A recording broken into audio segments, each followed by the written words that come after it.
We're so excited to have you here today. We are going to talk about the slot strategy, which is not something you do in Vegas. But we're so excited to have Dr. Paul Riccomini back with us. He is on our Ask Advisory Board, but also at Penn State.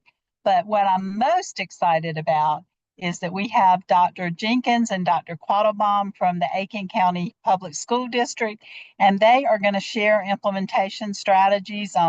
They attended a training with Dr. Riccomini, gosh, almost 2 years ago, right? Um, and they're going to talk about that implementation journey because I think we all know it's great to go to a training, but then when you come back and try to start implementing, it's a push pull, is what I call it, getting it going and getting things started. And so we've been really excited to kind of watch their progress. And I appreciate y'all taking your time after a busy day to be here with us to share. And we're just delighted to have everybody here. So, Dr. Riccomini, we're going to start with you and let you get it going. All right, thank you, Dr. Thomas, and good to see everybody on this beautiful fall afternoon. I really appreciate everyone taking time out of their day to jump on with us so we can have a chat about space learning over time, or as Susan called it, the slot strategy. And there is a funny story behind that acronym came to me when I was doing a professional development in the Atlantic City School District in New Jersey, and the media center looked out onto the where all the casinos were, and said, "We're going to call it the slot." The teachers immediately said, "You do realize that you don't pull an actual slot anymore, you just press a button." But I went with it anyway, and that's how the name came into play. So I see that we got a variety of folks on here, some principals, some coordinators, some directors, which is fantastic to see such a nice mix, some coaches, special education specialists. So I'm just another thing that I had to drop into the chat, if you wouldn't mind, is if you've attended any of the trainings that I've done with the asks across the years, just to give me an idea. But a little background, I'm a professor at Penn State, and I focus on instructional techniques to support kids learning mathematics with the slant towards those with disabilities or other learning challenges. And probably over the last 8 to 10 years, I've really shifted my work to this idea of retention and how to help kids remember more of what they're learning. So I see I got a lot of first-time folks in here, which is great. Um, it's something that in the area of mathematics that is particularly problematic because um, our content is very it's a progression. So it is continually building upon itself. So when you either didn't learn something or can't remember it, it makes learning the next content more difficult. I think the only other subject area that might be more susceptible to retention issues is a foreign language class, and that we've all experienced where we make it through Spanish 1 the first year, and then into the second year we realize pretty quickly we're in trouble. So math is constantly progressing and building upon itself. And when you can't remember something, it creates issues. So in retention, it affects the initial learning in a major way because when you try to learn new content, you really are trying to connect it to previously learned content. And if you can't do that, then we learn in isolation. When we learn in isolation, we learn less deeper and we forget it faster. And then finally, the third piece is we don't recover it as easily. So all of these are working against math teachers. And so about 8 or 9 years ago, I really got into retention because we had a lot of exciting things coming out of this research. And one of them was the space learning over time. There are also two other techniques, interleaving practice and practice test retrieval. All three of these techniques are designed to help kids remember more of what they're learning. So to kind of set the table for the stars of the show, just the quick overview of the slot strategy So all three of the retention strategies have what I call a mechanism. So there's a mechanism that the teacher builds into an activity, and it is that mechanism that forces the retention. So in any retention activity, what we are looking for is an activity that is designed in a way that forces repeated retrieval. So if you're new and haven't been in many trainings, that's the key to an activity actually supporting a kid's retention is repeated retrieval. So a lot of the things we do in math, they do uh, kind of force a retrieval, but it's not a repeated retrieval. So as you're thinking about your retention activities, the question that you want to ask yourself, is this forcing my kids to do a repeated retrieval? So when a kid learns something in math, they store it in their long-term memory. So it's in the part of their brain that is associated with memory. So once they learn it, it's stored. So the fancy word for that is called encoding. So when you learn something, you encode it into your brain in the part of the brain that is stores memory. So essentially it becomes a memory. So when you want kids to remember something, they have to go into their long-term memory and retrieve it.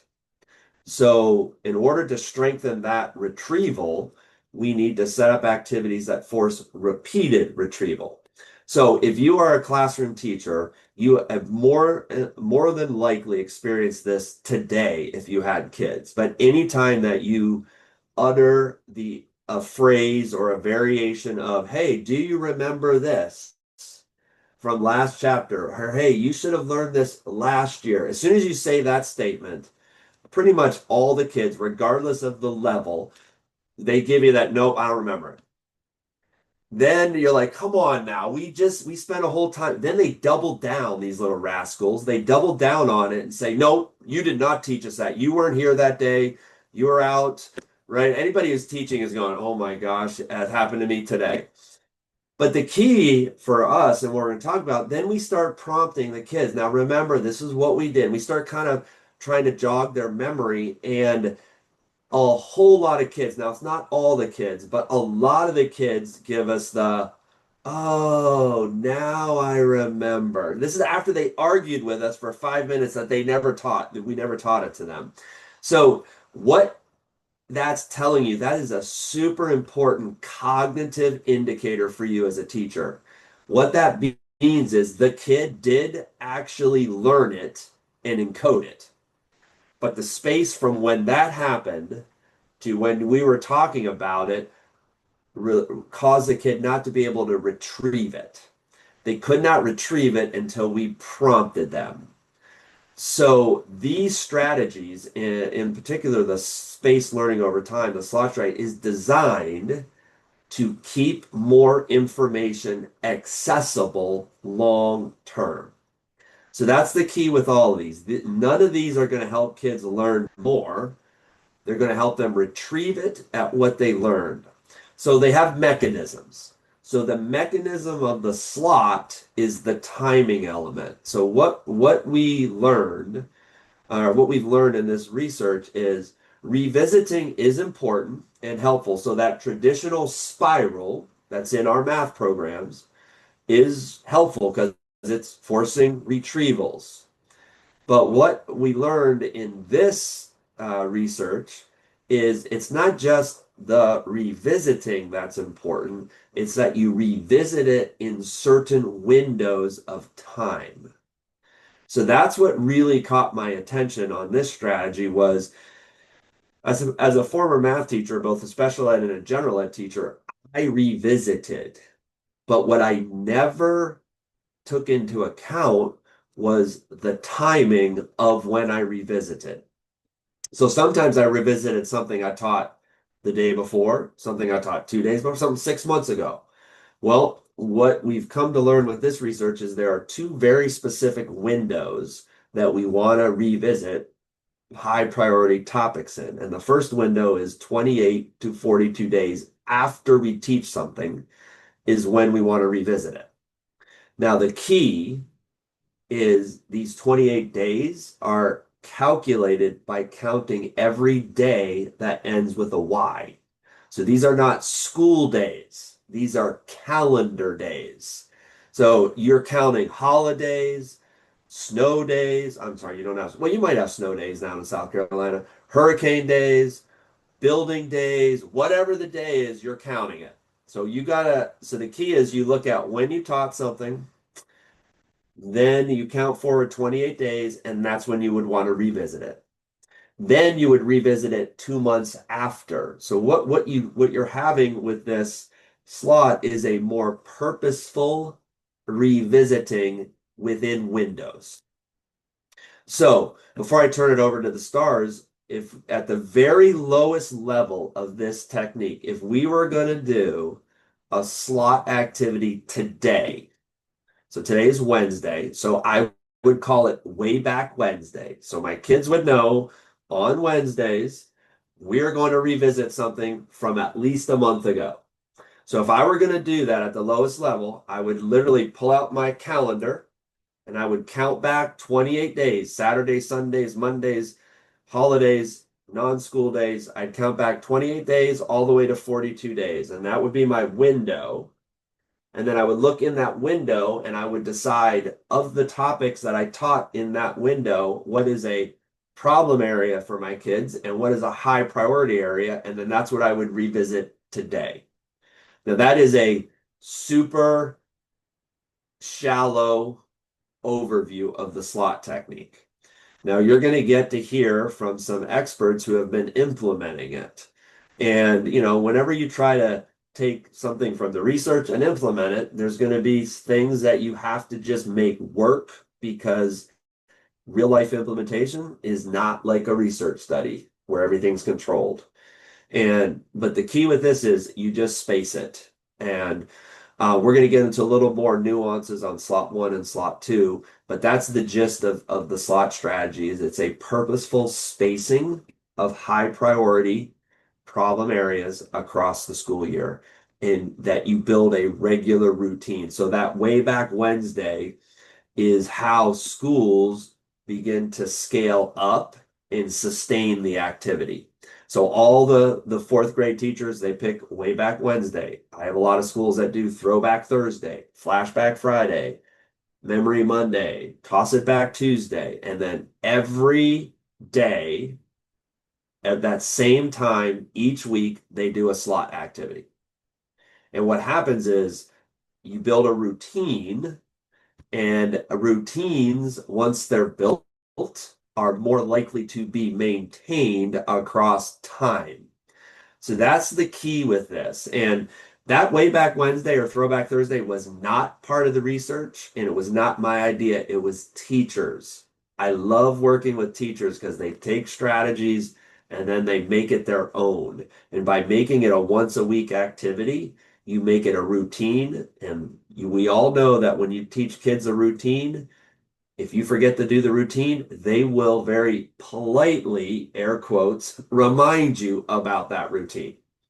So the as I right before I sort of come to the close of my remarks, the key piece with these retention strategies is it's taking activities that we teachers are kind of doing and we're making them very, very much intentional and purposeful and regular across time.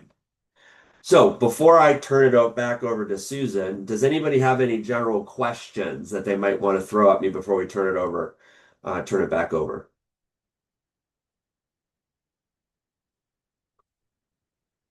Okay, so Dr. Thomas, I think it's time to introduce the stars of this show I today. know. And I will tell you, I dropped a link in the chat that has some additional resources. Dr. Riccomini did a webinar for us last February. And also, we have a one pager on the slot strategy. So those are in there along with a link for the presentation today. And so I'm excited. Dr. Jenkins and Dr. Quattlebaum, thank you so much. It was exciting. It's exciting to hear what you've been doing And so thanks for being willing to share. And I think, Penny, are they co-host? We have it where everybody can co-host. Make Yes. sure you can share your screen. Okay. There we go. Hey,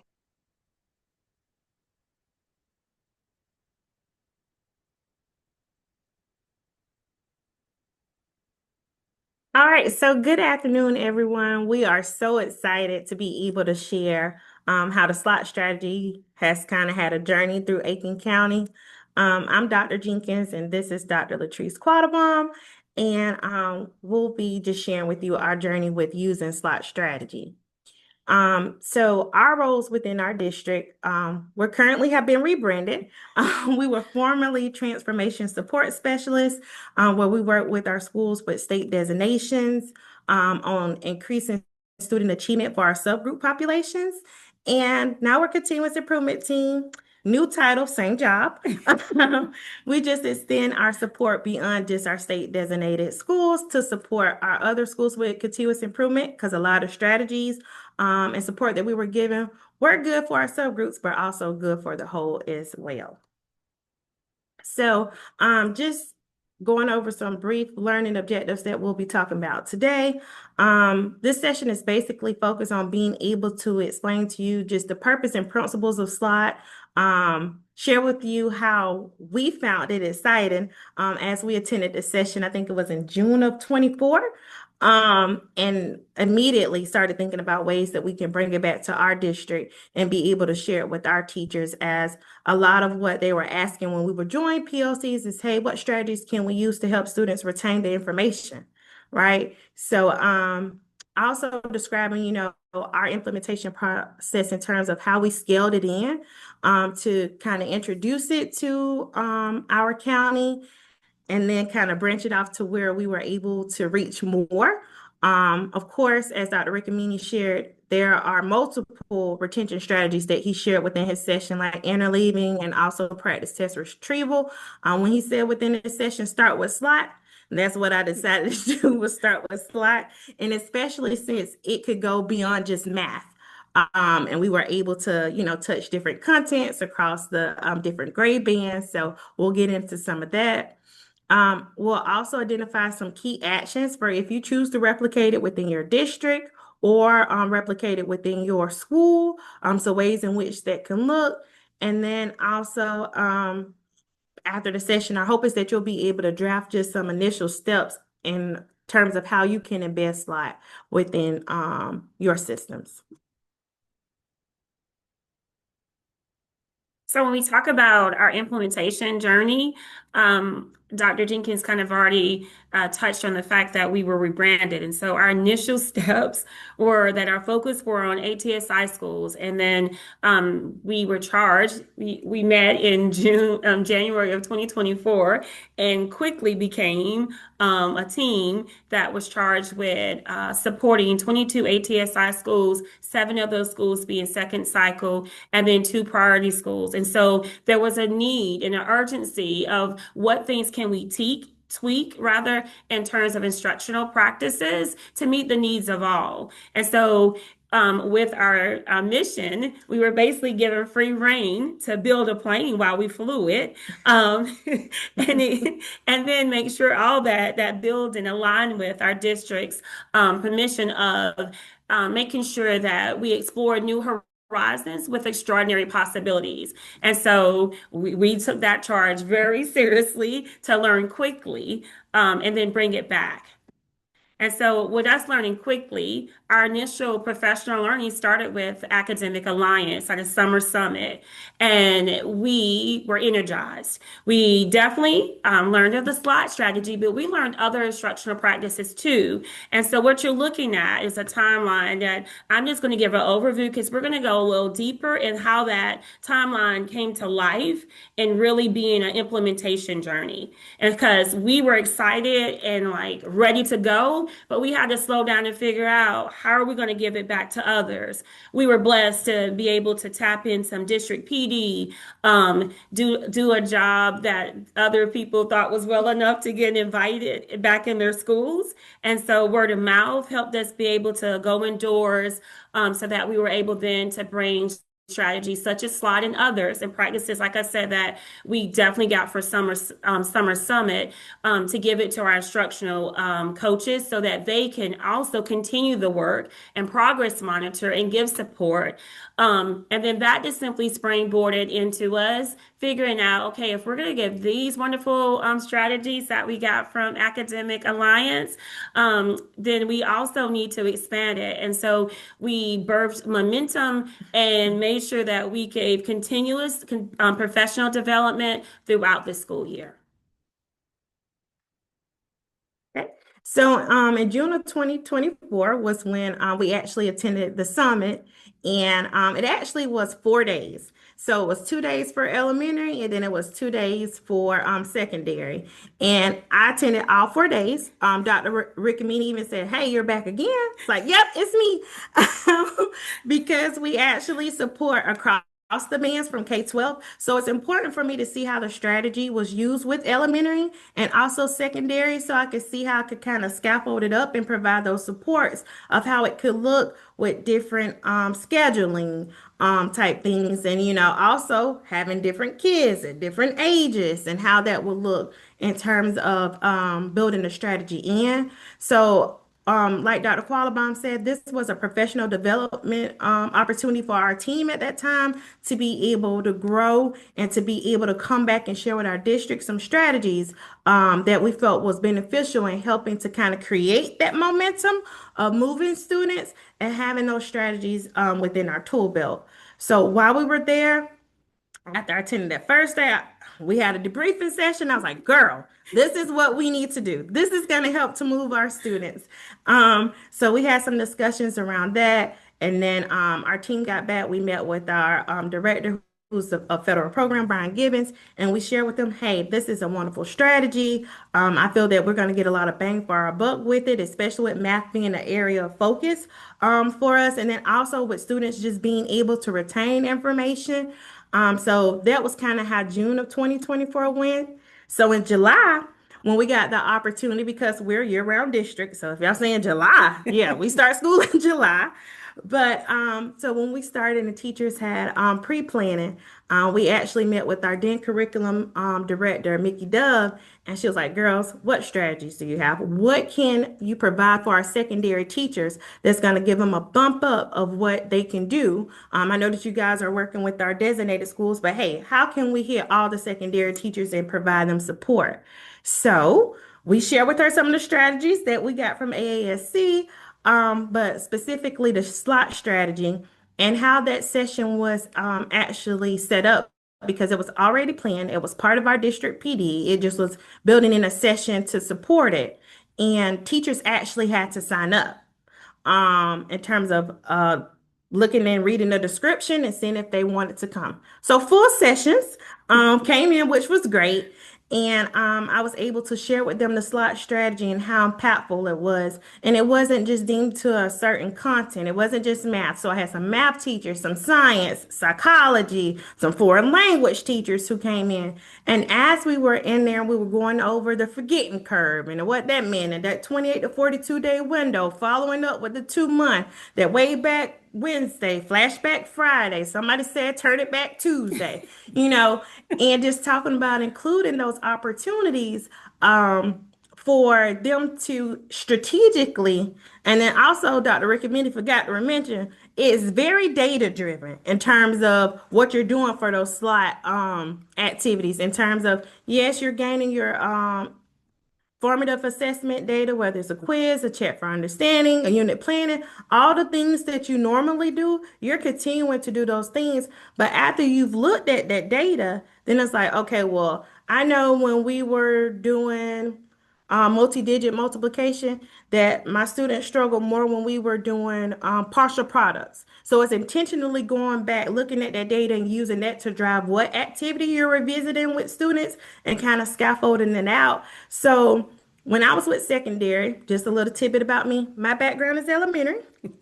So, what was helpful, but I love math. So let me put that out there. Love math all around, but I'm an elementary girl. So when talking with these secondary educators, it was important for me to know that I didn't have to be an expert in their content for me to be able to bounce ideas with them. They had a planning session within it. So as we were talking, and I'm talking to my psychology teacher, or I'm talking to our foreign language teachers, even some of the teachers who said, "Hey, Dr. Jenkins, I don't even have a whole year to teach this content. I'm a semester teacher. So how can I fit this into my block and allow this to work for me?" So just bouncing those ideas. Also talking about, hey, remember this was at the beginning of the year. So they didn't technically have data for their students that they were going to be teaching. However, we can look at some historical misconceptions that students generally have and look at how we can kind of prioritize some of those prerequisite skills that were needed. So that was something that was a part of the session that they felt was very impactful. Even after feedback data, they was like, "Oh, this was so wonderful."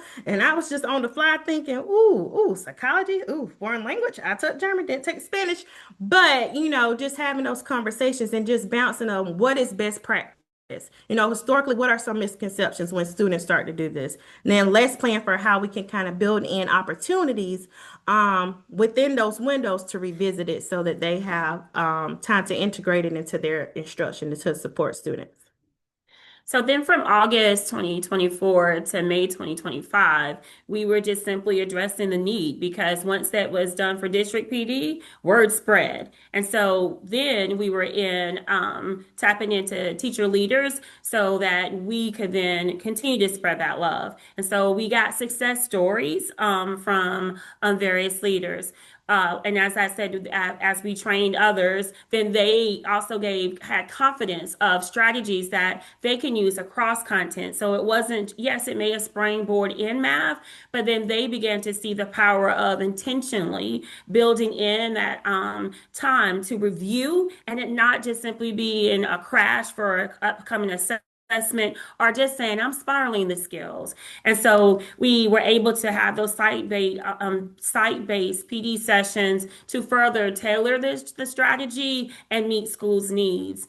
And so elementary, because we got our foot in the door with secondary, but then word of mouth, I told you, spread quickly. And so elementary was like, don't leave us out. And so we were able to then give elementary love through virtual PDs. And so thinking outside the box. So we may have not been able to do face-to-face with elementary because it wasn't an immediate district PD, but thinking outside the box to say, okay, let's do virtual. And so that we can give them an intro and do some follow back. And then just simply reminding teachers to use the data to plan their space review opportunities, not just go on whims, but truly look at the data, even encompassing historical misconceptions.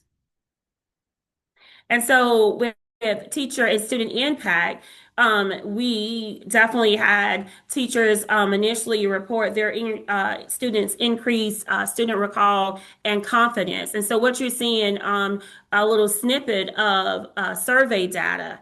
And so we had definitely survey data to show that it was being received and being embraced. And so then we had also common planning times so that we could embed those spacing cycles into their unit maps. And so merging what may be familiar to them as they embrace new. And so they really understand how am I going to use this slot strategy within my classroom. Because it's one thing to hear something and say, oh, that's great. But there's another thing to just slow down and say, okay, well, how does it fit into what I'm currently doing? And so we definitely had survey data to give us feedback on that. And then last, we had information that also supported the usefulness of it. And so survey data definitely showed how helpful it was in the school, but we also had teachers and principals and instructional coaches just simply reaching out to let us know that, yeah, I think this will be powerful for students to see the connection of them being continuous learners and not just remembering something from Monday and forgetting it by Tuesday, showing that they can then make those connections to just continually and grow as learners. So then in June, as we were reflecting on how it kind of took off for the year, we began thinking and planning for the next year in terms of our roles. Also, that's when the shift was from when we switched from being transformation support specialists to continuous improvement coordinators. Same job, just added on working with more schools than just our designated schools. So, once again, we talked to our director, Brian Gibbons, and I think it was like, they're back again. It was like, hey, we want to have an academy for our state designated schools, and we want to be able to, during that time, give them some strategic PD that's going to help set them up to where we can have checkpoints and kind of give micro PD to those school-based continuous improvement teams so that throughout the year, if they needed anything from us, that we can go ahead and set up a year-long plan. So we started with our ATSI Summer Academy. Our ATSI schools were able to come and send their school-based continuous improvement teams. We provided micro PD on different strategies that they can use to support instruction and kind of drive that momentum in student performance throughout the year. And then, as we were collaborating and we were trying to also kind of streamline and make sure that we were being strategic about the PD that we were presenting, we kind of came up with, just making sure that we be inclusive in terms of the needs of all of those 22 schools that were mentioned. So then we created one pagers to help get the word out. So as they were in the session, we didn't want them to leave and not have the information back with them, because sometimes it's one thing to sit in a session and receive the information, and then it's another thing when you're going back and you're finally in your classroom, you're like, that was a good strategy, but I don't remember nothing she said, right? So we created a one-pager to help them once they go back to their schools. And school-based continuous improvement teams range from it being the counselor, interventionist, teachers, admin, instructional coaches, so that they can be able to share it out at their schools for schools who we hadn't yet reached, so that it was being shared more on a wider platform. And because of that, and we wanted to make sure that it was a streamlined process, Dr. Quattlebaum and I, after doing extensive needs assessments for that first year that we were in Aiken County, because we were just going on, year 2 in January of being a team in terms of working with continuous improvement year. We said, if we're going to go forward, we're going to go all in with it, and we're going to include it into our district continuous improvement team. So momentum is something that we came up with in terms of, this is our guiding work of what we do in schools. And it's 3-tiered in terms of we focus on data analysis, data progress monitoring, and instructional strategies and best practices of what we use. And as you can see with retention strategies, Dr. Rickamini, we have all of them that you shared. We have where we're doing slide. We're also doing that practice test retrieval and that interleaving practice. And it's embedded to what we're doing in terms of being able to support schools, so that it has that intentionality piece behind it and that progress monitoring piece as well. And so everything, and if you can see on the slides, everything is like a springboard from the SLOT strategy and the various retrieval strategies. But we also expanded, based on our needs assessment, other offerings. And so we compiled a PD offering to have SLOT there, but others. And so they have specific offerings that span from summer to fall. And then we have others from fall to spring, because you got to keep the learning going. And then we even have different offerings from spring to end the year, encompassing some of that test kind of prep things, as well as simply putting practice and review into action. So just with reflections in terms of how we implemented SLOT strategy, and still how we're planning to continuously improve it being used in our district. Of course, we're going to continue building those exemplars for each content area for them to share it with us and for them to share it with each other in terms of our different schools. We're integrating the strategy into coaching cycles. So we meet with our elementary and secondary coaches. They've had sessions with us us on the strategy. So trying to embed it so we have that intentional planning piece. So as they're in a grade level planning or as they're in PLCs, they are consistently looking at that window and also looking at data and being able to strategically plan when they can go back in and review some of those content. And in addition to leveraging the data dashboards to track how effective it is. So if I went back and I gave an opportunity for students to have a slot to go back over this area in which they struggled, how are they now after we've had it? And then how are they again after they've had it in 2 months? So of course, our goal is to ensure that all schools are being able to get it, and we're kind of biting at that bit by bit. Yes. Since now we have access to all the schools of supporting them K-12, but also just ensuring that we're not just doing a one and done in terms of providing the PD and then going away. As we provide a PD and along the way we help you with progress monitoring and looking at how that's working for you, and then they constantly have contact with us about it. Did you have something you want to add? No, only thing I wanted to add, it's not really add. I want to just take the time to thank Dr. Thomas and Dr. Riccomini for just energizing us. Because, like I said, everything kind of birthed when we started our very first Academic Alliance Academy, our summit rather. And so I just want to thank you all for just giving, like, energizing us with the strategies and practices that were highlighted, and then just simply sparking with us to just go forth and conquer. So I thank you. Absolutely. And if you have any questions, me and Dr. Quattlebaum will be happy to answer any of those questions. It's also a QR code up there and an email address. Now, it's different from our district email address because, like I said, we support K-12, so it can be kind of deep. So this is one for us just to answer questions in terms of if you want to bounce ideas in terms of how you can implement it in your school or district. If you had any questions, if you would like for us to share any templates or timelines or tools, we're more than happy to do so.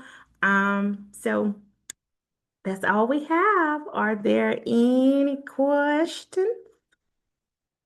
If you have some questions, you can unmute or put them in the chat. That was amazing. I feel like a proud grandma. Not a grandma, maybe an auntie, but not a grandma. I mean, Great. it's just amazing, and how I think you've hit the heart of implementation. You started with that evidence-based practice, and you've got a strategy for implementation and data to really look at it, and it's just so interesting. It's gonna be fun to watch the outcomes for students, and you know what, for teacher satisfaction too, because successful students cause us to have successful teachers. Thank you so much for sharing that. That was so amazing. And I'm looking to see if we have any questions. I don't think I see any. Jenny, do you? I do see one question asking, could you explain the counting back one more time? Calendar, I'm thinking. I'm not quite sure what. Counting back as in, give me more context if you don't mind. If someone, yeah, they could unmute. Yeah.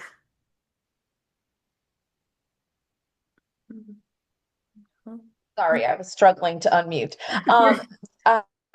I didn't get the whole counting back 28 days from the day, like from maybe the way back Wednesday. I didn't get all of it. I was just wondering if someone could explain that one more time so I could understand to find the problem areas.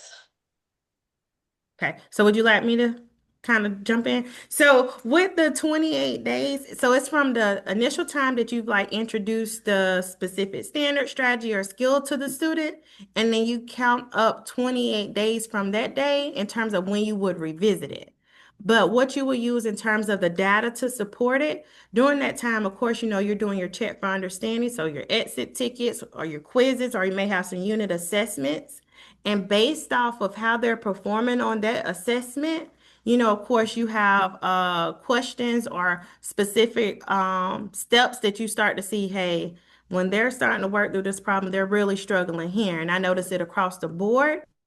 then you're just intentionally planning for, okay, after 28 days or within that 28 to 42 day window, I'm going to intentionally set up a day of the week. Dr. Riccomini spoke to how if you want to make it a common thing for students to be used to doing, having like a certain day, like a way back Wednesday or a flashback Friday, to where you intentionally say, hey guys, remember when we were doing multi-digit multiplication and we were practicing different strategies? You guys were doing a great job. However, I noticed that we still need some more help when it comes to using partial products. Can anybody tell me, and you may have an example on the board, and you're walking through and you're modeling it with the students so that they're able to see it again in a modeled form? And then you have opportunities for them maybe to practice a couple of questions together collaboratively, but then also an option for them to practice at least one or two problems independently to see where they are now after you already taught it. So it's just having that intentionality behind checking back up on those skills that they may have missed. But looking to within your unit, and the template that Dr. Riccomini has where it's spaced out per month, and just looking at what am I teaching this month? What are some problem areas that I see based off of student data, or what are some historical misconceptions that students are having? And let me go ahead and strategically plan to revisit these after that 28 to 42 days. Does that answer your question, Ms. Broadway? Yes, thank you very much. I appreciate it. No problem. And that as far as this strategy goes, that's kind of the hardest thing for the teachers to wrap their head around is the pacing. So it's forcing teachers to really take note of when they're teaching topics and how the kids are doing on those, and then purposely spacing the review in that window. So initially, that's a little bit of the tension in this strategy, but once it's planned, it doesn't drastically change year to year. But it's all about the revisiting in the windows. And we have some additional information on the slot and on our website, and I dropped that link in the chat earlier. And we have a one pager on it that has some additional resources that will help when you're looking at implementation. Thank you. I got to tell you that you guys were amazing. You've inspired me to you get to hear about how you've taken strategies. Yes, I was the one that taught it to you, but that's the easy part. What you guys did is amazing, is take it back and really laid out a very nice plan across the time to really scale up and get the strategy. And, a couple things, the slot strategy is good for all subject areas. So I'm even more excited to hear that you've made it cross-disciplinary. It's not just for math. But I really want to thank you for what you presented today. It was wonderful to hear, and I hope you continue with your success. Thank you. Thank you. Absolutely. And greatest thing a teacher can hear is there was transfer and generalization. And so, Dr. Riccomini, good job. Dr. Jenkins and Dr. Quattlebaum, excellent presentation and excellent work.